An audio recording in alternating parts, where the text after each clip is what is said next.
Buenos días, mi nombre es Miguel Montoro, soy el responsable de la unidad de gastroenterología, hepatología y nutrición del Hospital San Jorge de Huesca y estoy encantado de poder contribuir con un grano de arena a la formación en este campo que siempre es muy útil para todos los estamentos sanitarios, no solamente dietistas, nutricionistas, sino fundamentalmente médicos, enfermeras. En la Sociedad Española de Enfermedad Celíaca trabajamos de manera conjunta y transversal genetistas, biólogos, inmunólogos, clínicos, pediatras, gastroenterólogos de adultos, expertos en agricultura. Es una sociedad muy interesante precisamente por su carácter transversal. El encargo que me hizo Cristóbal fue el hablar un poco de qué hay de nuevo. Yo me asusté un poco, que hay de nuevo en la celíaca, sensibilidad glutinocelíaca y alergia al trigo, de esta no hablaré prácticamente. Porque, claro, de nuevo hay muchas cosas en diferentes ámbitos, ¿no? En la epidemiología, clínica, diagnóstico, tratamiento, hay muchas cosas. Voy a intentar ser práctico y, sobre todo, que los mensajes que yo pueda dar aquí sean de utilidad en los entornos en los que trabajamos, fundamentalmente, ¿no? Por eso yo me he trazado estos objetivos, que sería proporcionar una visión global y actualizada de la enfermedad celíaca, enfatizar algunos puntos clave que considero de interés para la práctica clínica, una perspectiva de futuro en lo que va a ser el tratamiento farmacológico del futuro en la enfermedad celíaca, y sí que me gustaría detenerme un poco en unos algoritmos que he diseñado para el manejo de lo que hoy todavía llamamos sensibilidad al gluten, trigo no celíaca, pero que es una entidad que promueve mucha incertidumbre y en la comunidad científica no está totalmente aceptada, y con razón, y luego intentaremos aclarar este punto, ¿no? Bien, empezamos por lo tanto con una visión global de lo que es la enfermedad celíaca, que como todos sabemos es una enteropatía mediada por células T, es una enteropatía permanente que promueve además una respuesta inflamatoria sistémica frente a la exposición del gluten en sujetos susceptibles genéticamente. Si no existe esa susceptibilidad genética, no puede desarrollarse la enfermedad.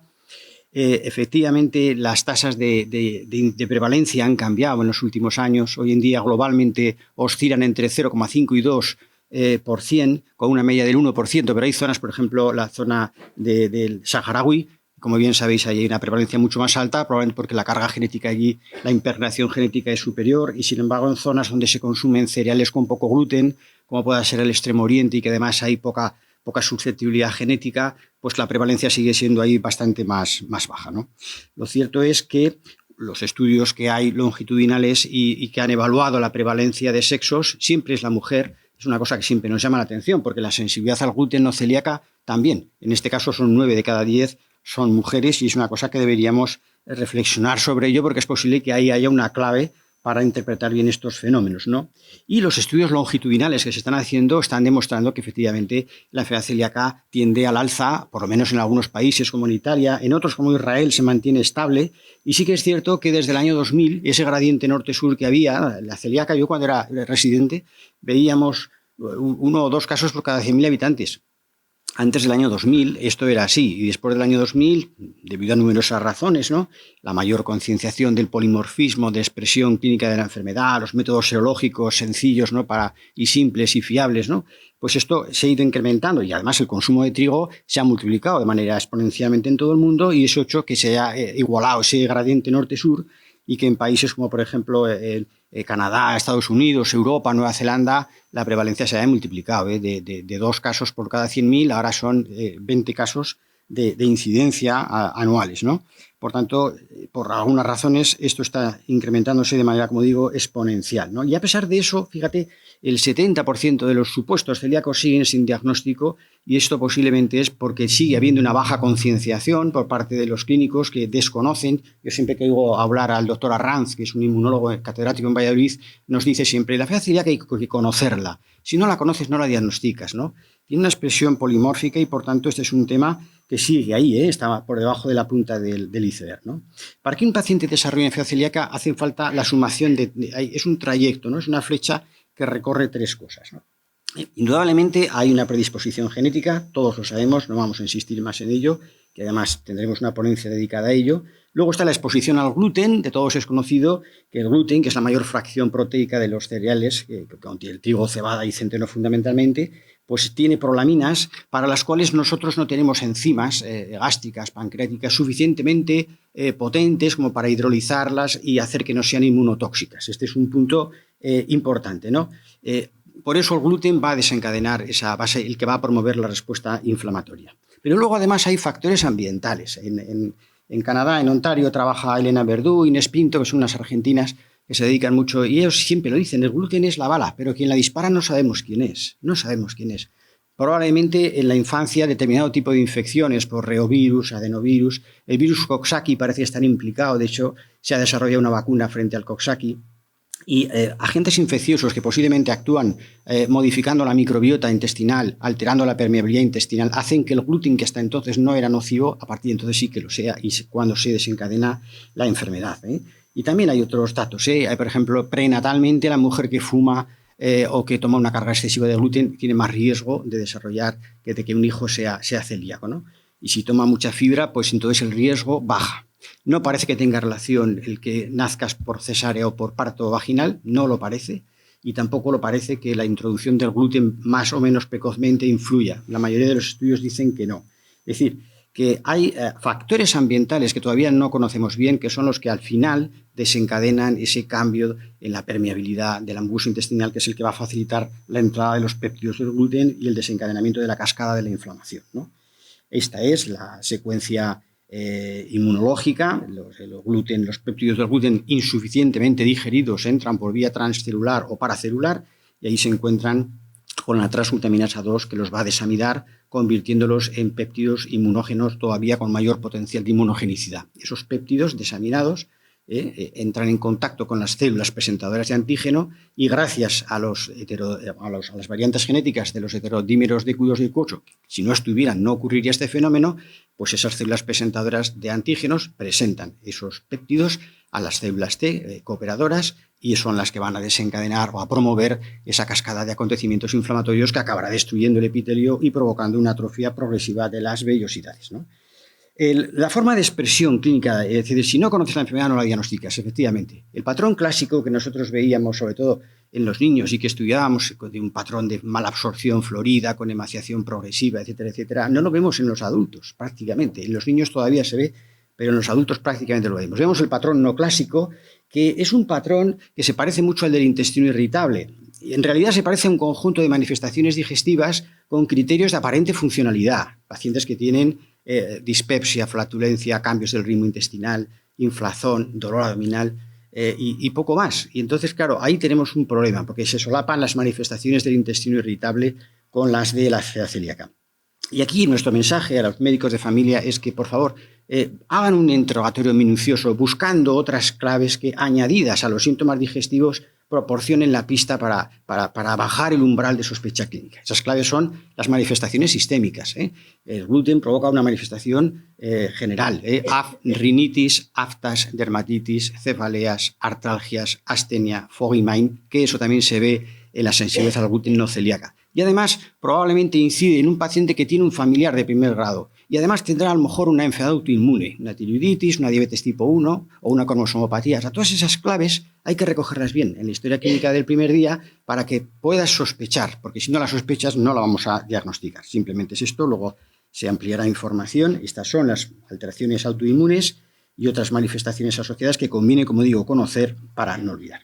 Bien, ¿y qué herramientas diagnósticos? ¿Qué hay de nuevo? Bueno, seguimos teniendo los marcadores serológicos clásicos. Siempre empezaremos por los anticuerpos antitransglutaminasa de tipo 2, de tipo IgA, salvo que tenga un déficit de IgA. Y si lo tiene, como bien sabemos, vamos a pedir una IgG antitransglutaminasa o una IgG frente a los péptidos deamidados de la gliadina.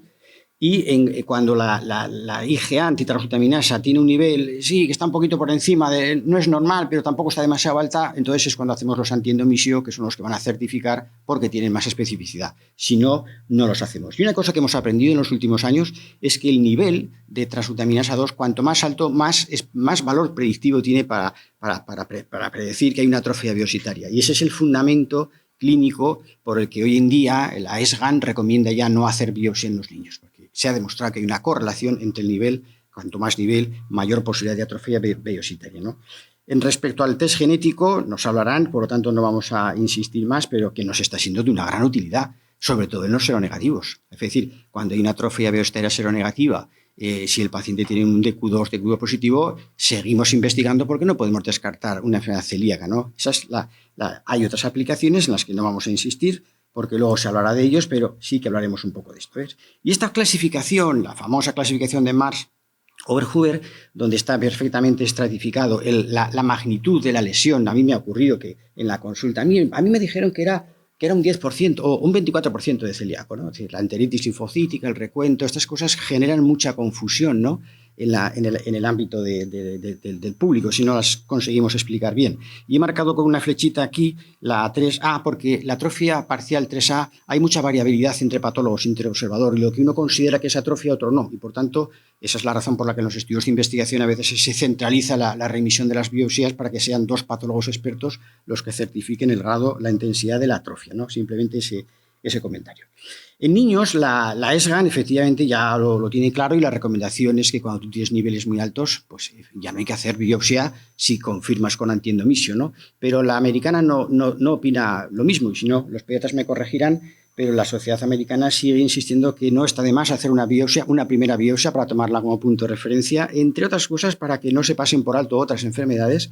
Y luego ellos entienden que hay una dificultad con la poca estandarización que hay en los kits comerciales, diferentes procedimientos serológicos para medir antitransglutaminas. Hay una cierta discrepancia. En adultos seguimos solicitando la biopsia, la seguimos solicitando, pero ya empieza a haber trabajos que también expresan que los niveles de transglutaminasa muy altos son equiparables a la presencia de atrofia vellositaria, y ya se empieza a postular que en algunos casos probablemente no sea necesario hacer una biopsia en adultos. Hay voces discrepantes, ¿eh? Hay voces discrepantes porque muchos celíacos, cuando tú les quitas el gluten, no acaban de ir bien. Y entonces necesitas una biopsia, pero no tienes la de referencia. Y eso es un problema, el no tener una biopsia duodenal de referencia, ¿no? El problema de la celíaca potencial lo seguimos teniendo ahí, cada día tiene más importancia. Son pacientes que tienen antitransglutaminasa positivo, pero no hay enteropatía. Y de estos, un subgrupo va a desarrollar una enfermedad celíaca. Hay que hacer un seguimiento y con controles serológicos. En algún momento hay que repetir la biopsia y, por supuesto, si se vuelven sintomáticos, retirarles el gluten, ¿no? Y hay algunas situaciones desafiantes, ¿no? Aquí tenemos, los voy a marcar. Esta es una fundamental, yo creo que es la que más quebraderos de cabeza nos da cuando sospechamos enfermedad celíaca, pero la serología es negativa. Entramos en el concepto de enteropatía seronegativa. Otra es que a menudo se ven discrepancias entre los resultados de la antitransglutaminasa y de los antiendomisio. Cuando los antiendomisio son positivos, pero la transglutaminasa son negativos, probablemente es un falso negativo. Este otro problema es muy importante, es decir, el paciente cuando nos llega ya se le ha retirado el gluten de la dieta, cosa que comprendemos con las listas de espera que tenemos, pero eso es un gran problema, ¿eh? Esto ocurre muchas veces en personas que conviven con familiares que son celíacos y que ya toman poco gluten, o que simplemente se han autodeclarado intolerantes al gluten, se han quitado el gluten, y eso nos crea un problema, porque hemos enmascarado la serología, hemos atenuado las lesiones histológicas, y aquí podrían tener mucho interés las pruebas de provocación. Y otro reto, otra cuestión desafiante, es que algunos pacientes son DQ2, DQ8 negativos, y siempre se dice prácticamente se excluye la enfermedad, pero algún caso hay que con un test genético negativo la evidencia clínica, serológica, histológica y la evolución de la enfermedad hace pensar que es un verdadero celíaco, pero sin ese test genético positivo. En relación con la celíaca seronegativa, que digo es un gran caballo de batalla que tenemos, efectivamente de vez en cuando nos sale un rebeldón de paciente que no tiene serología, pero el médico insiste en que tiene una firme sospecha clínica, y esta es una cuestión relevante. Es decir, nosotros nos encontramos a menudo con una atrofia de vellosidades y una serología negativa y creemos que es un paciente celíaco. ¿El por qué pasa esto? Nadie lo sabe, pero hay algunos que opinan que a veces en la lámina propia tiene tal avidez por los anticuerpos antitransglutaminasa 2 que quedan retenidos y no se expresan a nivel plasmático. Por lo tanto, piensan que pueda ser esta la razón. No lo sabemos bien, ¿no? Esto es como los anticuerpos ahí permanecen en la lámina propia, y de hecho eso se puede demostrar por inmunofluorescencia, ¿no? La serie más numerosa hasta este momento de celíacos seronegativos es la de Londres, de más de 200 pacientes que fueron reclutados a lo largo de 15 años seronegativos con atrofia biositaria y ellos encuentran que aproximadamente el 30% son verdaderos celíacos. Pero fíjate, el mensaje fundamental no es que el 30% son celíacos, el mensaje fundamental es que el 70% no lo son. No lo son, y eso es muy importante, ¿eh? Y de hecho tienen un subgrupo de pacientes aquí, un 18%, que son esprues inclasificables, no hay forma de ponerles el apellido. Y de esos, un 70% regresan espontáneamente sin dieta. Esto nos tiene que hacer reflexionar. Hay pacientes con atrofia biositaria de diversa índole que regresa espontáneamente sin dieta. Por lo tanto, ojo con decir que son celíacos. Tienes que estar muy seguro, ¿no? Entonces, en la enfermedad celíaca seronegativa ya se han pronunciado la Asociación Americana de Gastroenterología, el American College, diferentes autores que han comunicado series no demasiado largas de atrofia biositaria. Tienen que cumplirse 6 condiciones, fundamentalmente, ¿no? La primera, que el paciente haya estado tomando gluten, porque si no ya pierde validez. La segunda es que tenga una serología claramente negativa. La tercera, se ha de documentar una atrofia o una enteropatía en grado variable. Tienen que tener, lógicamente, un test genético positivo. Se han de excluir otras causas de enteropatía y es fundamental el patólogo, que es el que tiene que decir esto no es un Whipple, no es una gastroenteritis eosinofílica, es una celíaca, ¿no? Y finalmente los síntomas y la enteropatía revierten tras una dieta sin gluten. Pero luego sabemos todos, lo sabemos, que esto no es tan fácil, porque en realidad el celíaco cuando se pone con dieta sin gluten hay muchos que persisten con síntomas y son celíacos. Y muchos en los que 2 años después sigue la enteropatía y son celíacos. Por lo tanto, basar este criterio, sí, y los síntomas y la enteropatía tienen que revertir, claro, pero es que no siempre revierten y eso no excluye que sean celíacos, ¿no? Por eso, en España, gracias a grupos punteros como el que tenemos aquí muy cercano de Tarrasa, bueno, pues sí que se ha estudiado que los celíacos tienen un patrón característico. Cuando tú haces una caracterización inmunofenotípica de los linfocitos que están ahí, te das cuenta que tienen un patrón característico y hay una elevación de los linfocitos que expresan receptores gamma delta y hay un descenso drástico de los CD3 negativos. Cuando se cumplen las 2 condiciones, lo que llamamos linfograma celíaco, ese paciente, eso añade mucha especificidad al diagnóstico, mucha especificidad. Y yo creo que esto, gracias a estos grupos, que ya se ha publicado en el extranjero, acabará por imponerse, ¿eh? Y tenemos un linfograma celíaco, no voy a entretener, pero efectivamente aquí vemos una elevación de los linfocitos que expresan receptores gamma delta y un descenso de los CD3 negativos. Esto es un linfograma celíaco y eso permite diferenciar una atrofia celíaca seronegativa que es un verdadero celíaco, ¿eh? Lo demás, y aquí tenemos depósitos de IgA frente a la transglutaminasa 2, por inmunofluorescencia se pueden ver ahí retenidos en la submucosa, debajo del epitelio, y también es una forma de demostrar que esa enteropatía seronegativa realmente es una celíaca.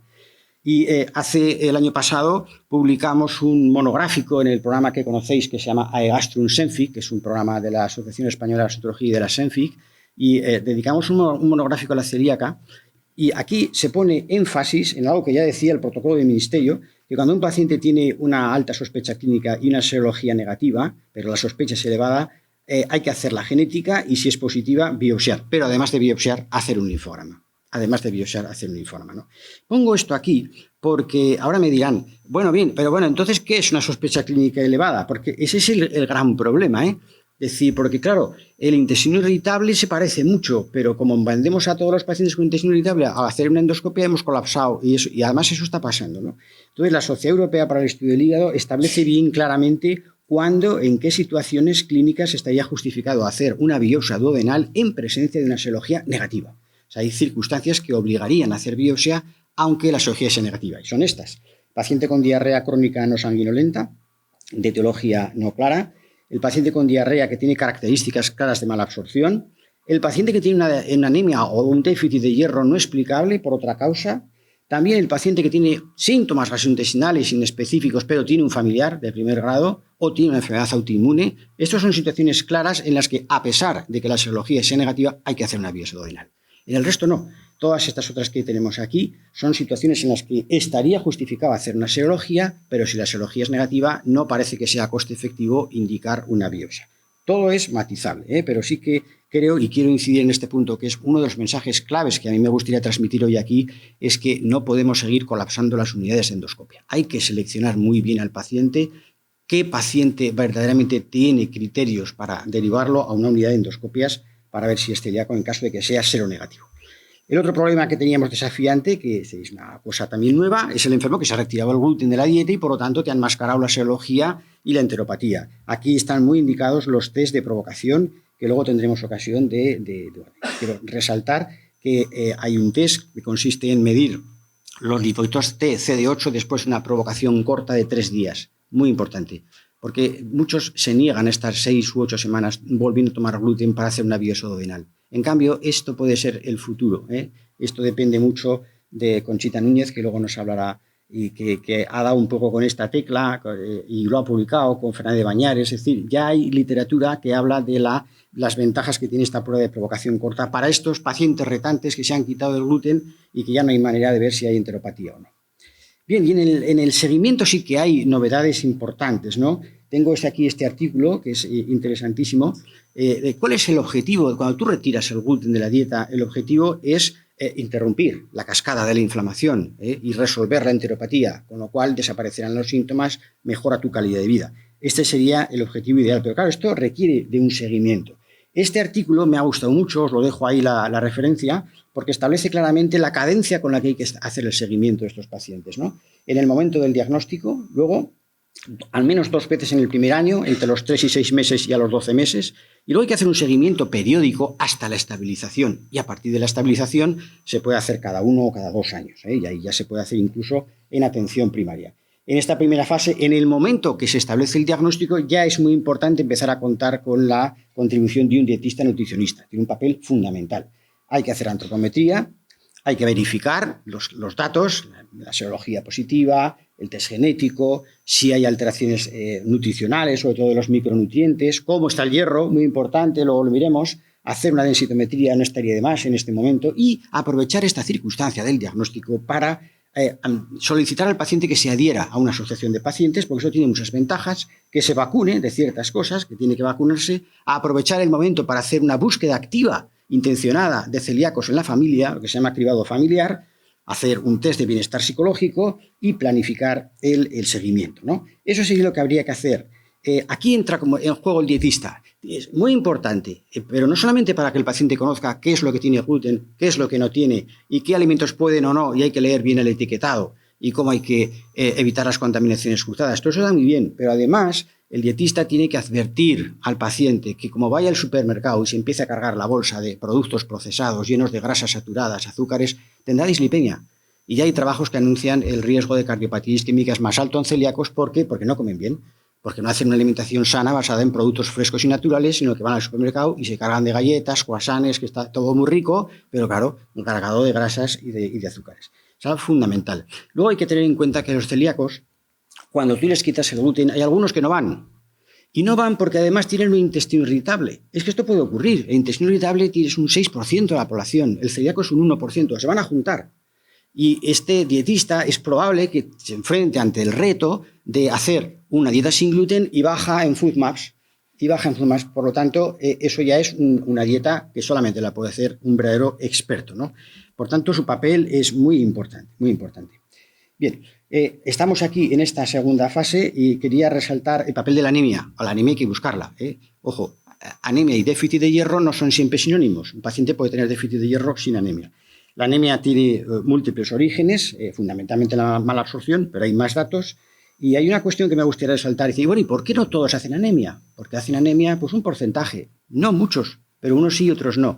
Probablemente esto es debido a que hay unos transportadores, concretamente aquí hay un transportador de metales divalentes, el DMT1, y hay otros también, que lo que hacen es favorecer la incorporación del hierro en la porción apical de los enterocitos cuando hay atrofia. Es decir, es un mecanismo compensador. O sea, este DMT1 se sobreexpresa en el ápice de los enterocitos para capturar más hierro y facilitar la incorporación del hierro porque otros enterocitos están perdiendo la batalla, ¿no? Pues no, hay polimorfismos que se ha demostrado que bloquean este mecanismo y permiten, por lo tanto, que el paciente desarrolle anemia. Y esta puede ser una razón, pero posiblemente habrá más. Y en osteoporosis seguramente pasará lo mismo.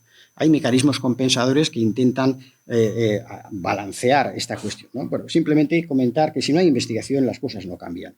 Aquí hay un linfoma intestinal, que es otra de las razones cuando hay lesiones mucosas por las que el paciente pierde sangre en las heces. Y nosotros lo que hemos hecho es publicar recientemente en Nutrients una propuesta de algoritmo para el manejo de la anemia y el déficit de hierro de estos pacientes. Lo vamos a ver mejor aquí. Cuando tú ya has establecido el diagnóstico, tienes que eliminar el pylori si lo hay, porque el pylori produce anemia. Punto número 1.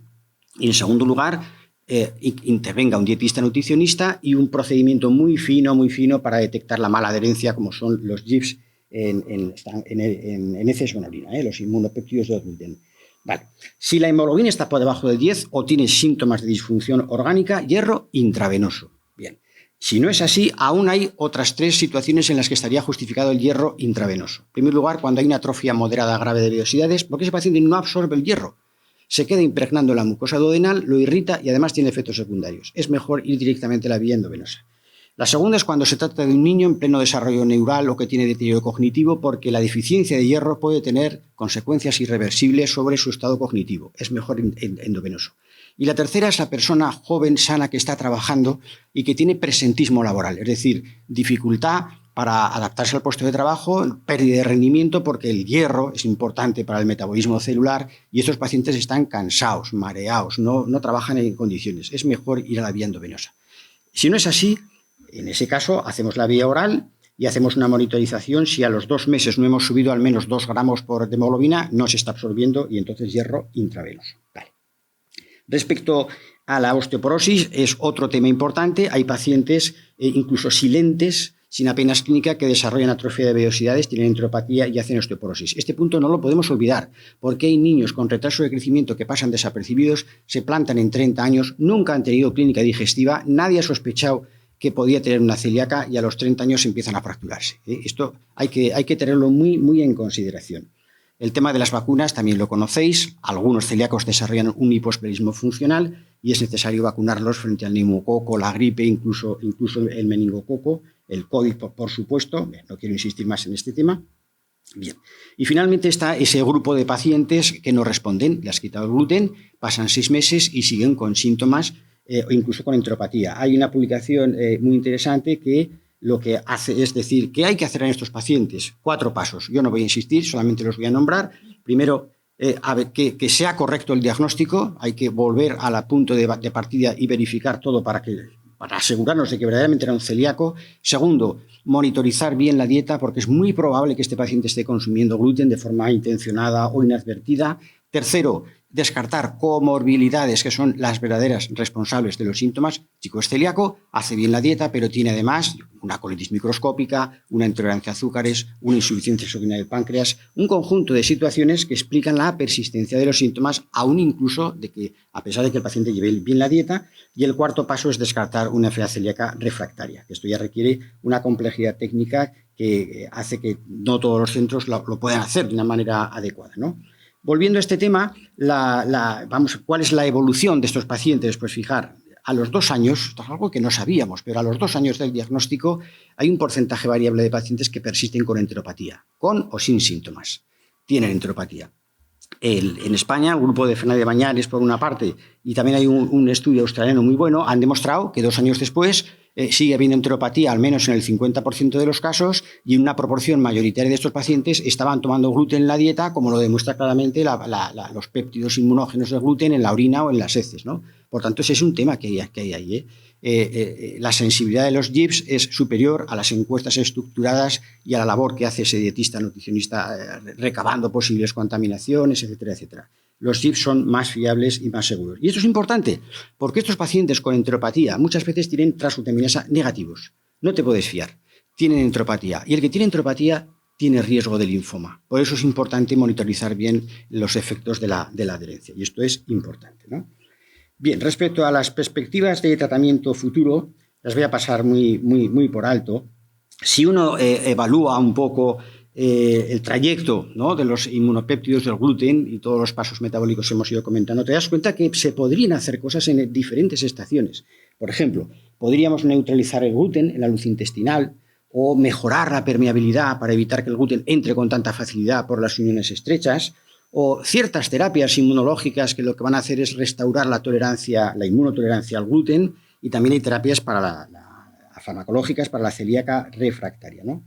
Entre las primeras, partiendo de la base de que el gluten es resistente a la proteólisis enzimática, pues se están desarrollando endopeptidasas que hidrolizarán mejor el gluten y probablemente el futuro de estos fármacos, que yo sí que les veo futuro, es el de evitar los efectos secundarios de las ingestas inintencionadas, involuntarias de gluten cuando se hacen viajes. Aquí yo creo que van a tener un papel estos fármacos.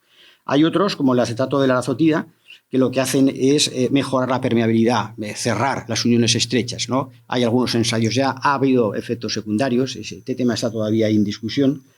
También puedes actuar con la transglutaminasa. Si tú bloqueas la transglutaminasa 2, ya no hay desamidación y esos péptidos pierden inmunogenicidad y, por lo tanto, se atenúa la respuesta inflamatoria frente a estos péptidos inmunotóxicos.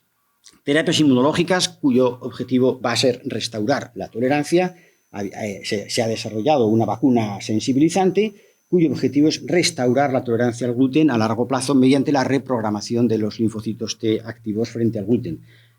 Se han empezado a ensayar nanopartículas, algunas de ellas lo que hacen son unas partículas sintéticas de carga negativa que contienen gliadina y que incorporan epítopos peptídicos de gliadina en el sistema inmunitario, de tal forma que se restaura la tolerancia periférica al gluten, lo que se llama efecto tolerogénico.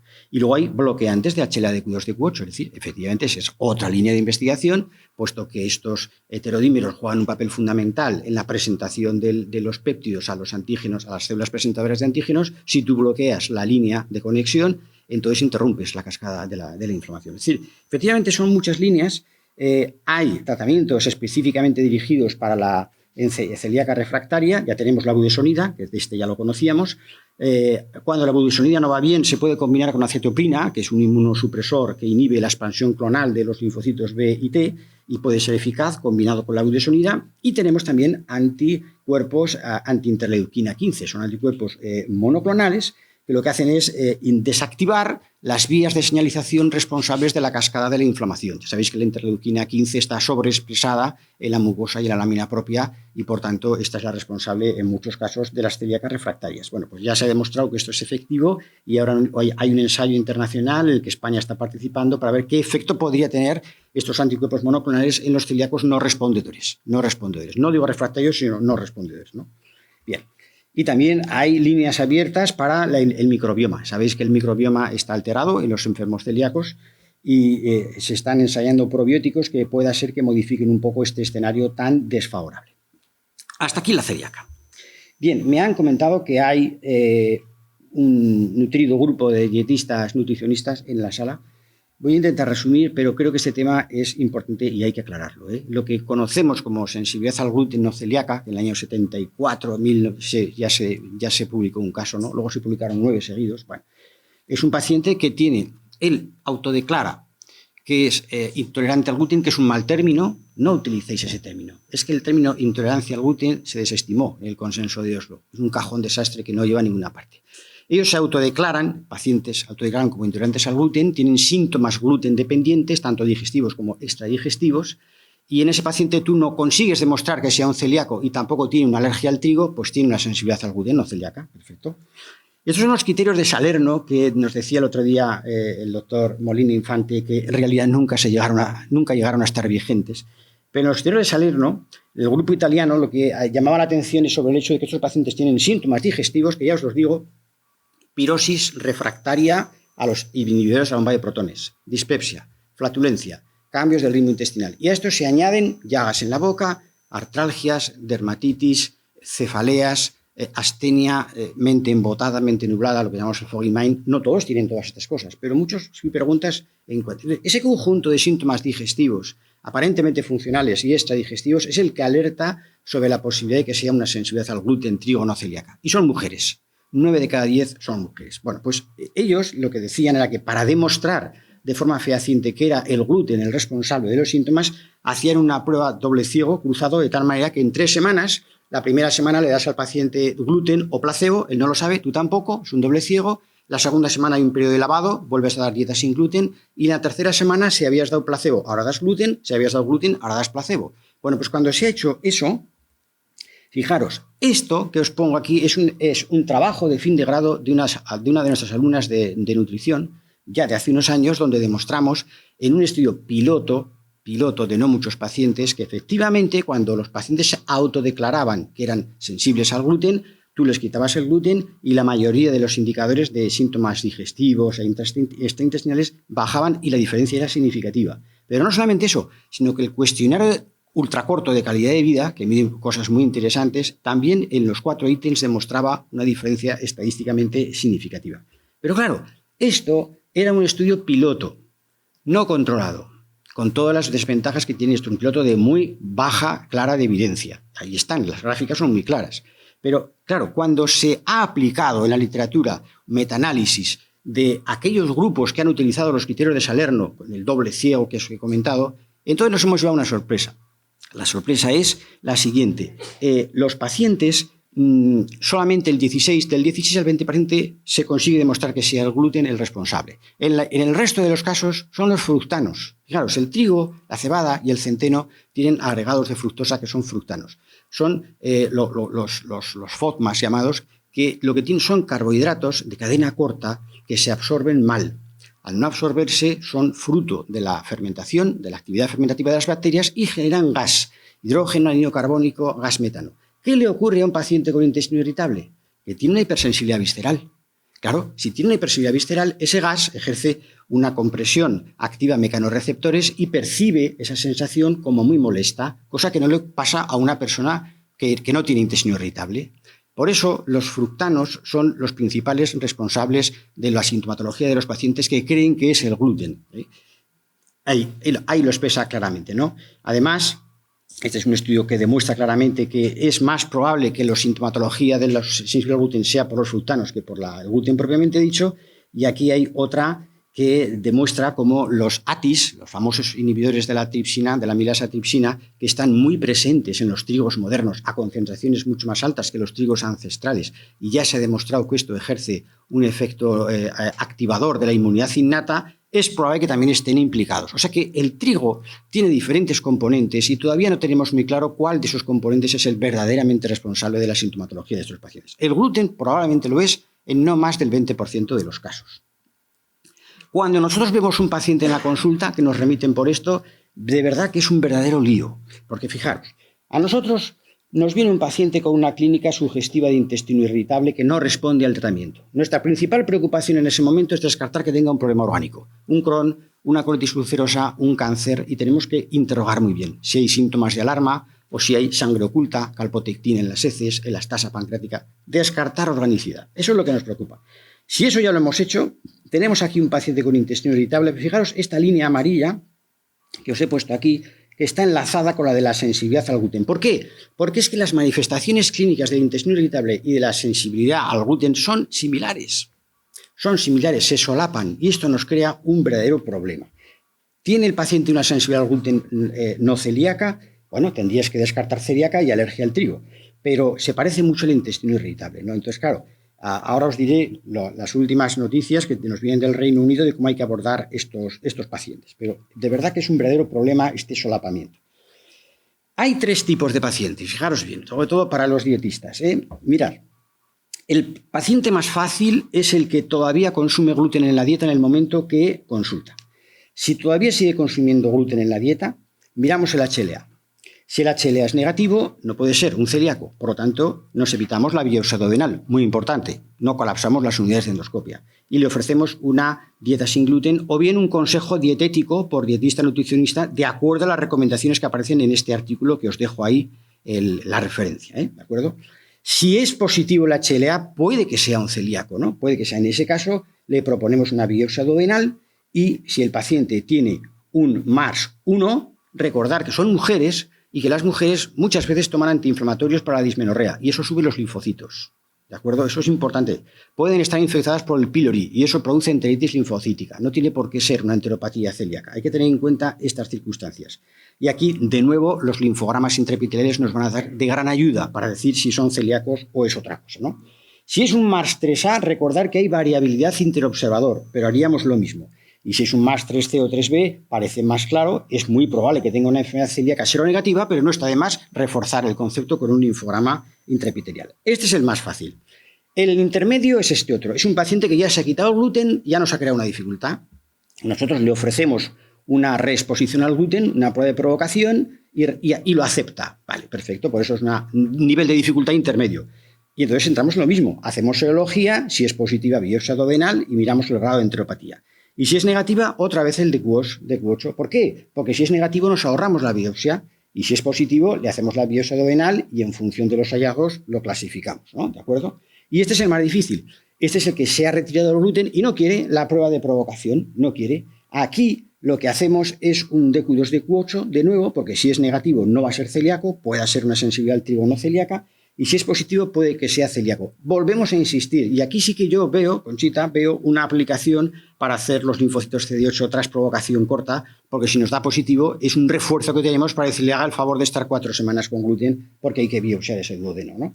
Esa sería la estrategia en esos 3 niveles de dificultad. El que toma gluten, el que no toma pero quiere y acepta, y el que no toma y no acepta, ¿no? Esos algoritmos son los que utilizamos nosotros en nuestra práctica clínica.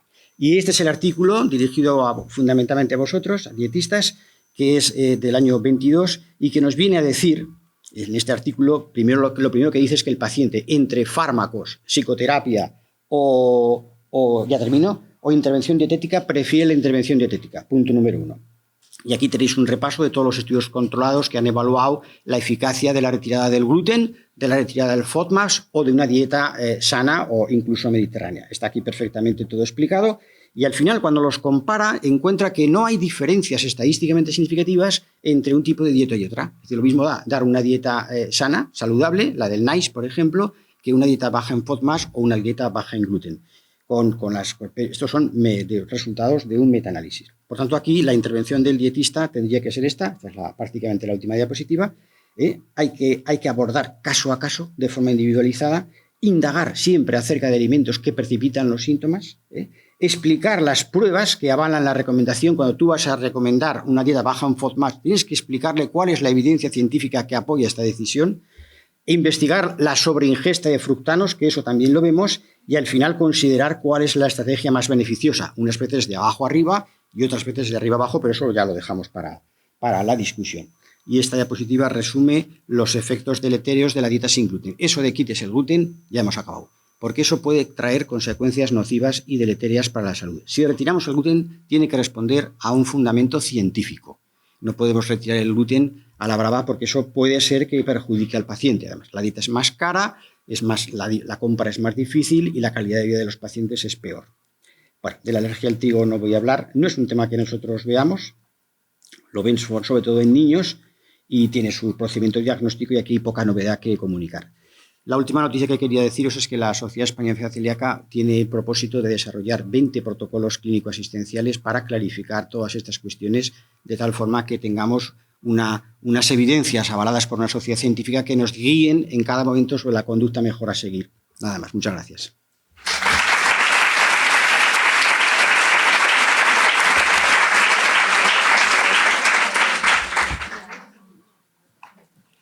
Muchísimas gracias. Farem torn de preguntes, si en teniu alguna. Hola, buenos días. Gracias por la ponencia, muy completa.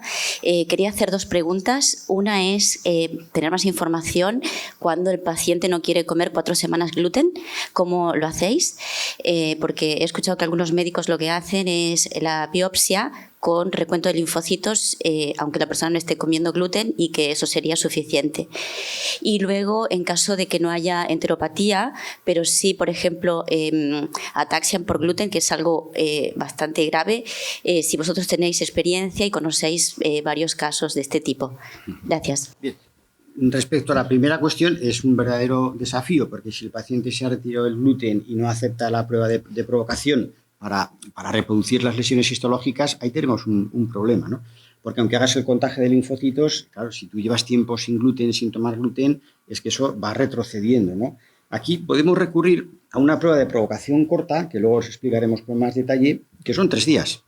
Y al final es un análisis de sangre, ¿no? Si aparece una migración de linfocitos activados CD8 de la lámina propia al plasma, tú los ves en la sangre y eso te da la pista de que ese paciente... Y eso además te proporciona un argumento muy sólido para disuadirlo de esa actitud y mire, probablemente va a ser, pero necesitamos documentar la presencia de enteropatía. Y respecto a ataxias, pues es una pregunta muy interesante, porque el 40% de las ataxias esporádicas de causa no aclarada tiene relación con el gluten. Claro, pero esto lo ven en neurología. que ese es un problema que tenemos en la celíaca, que hay muchos pacientes que no tienen síntomas digestivos y están en el reumatólogo, en el hematólogo por anemia, por osteoporosis, por ataxia, y son especialidades un poco distantes de la gastroenterología y a veces no se repara en que esa manifestación fundamentalmente de otra especialidad que además no acarrea síntomas digestivos puede ser un celíaco. Y ahí nos falta un poco de divulgación y comunicación con nuestros compañeros para que nos envíen esos pacientes. Muchas gracias. ¿De acuerdo?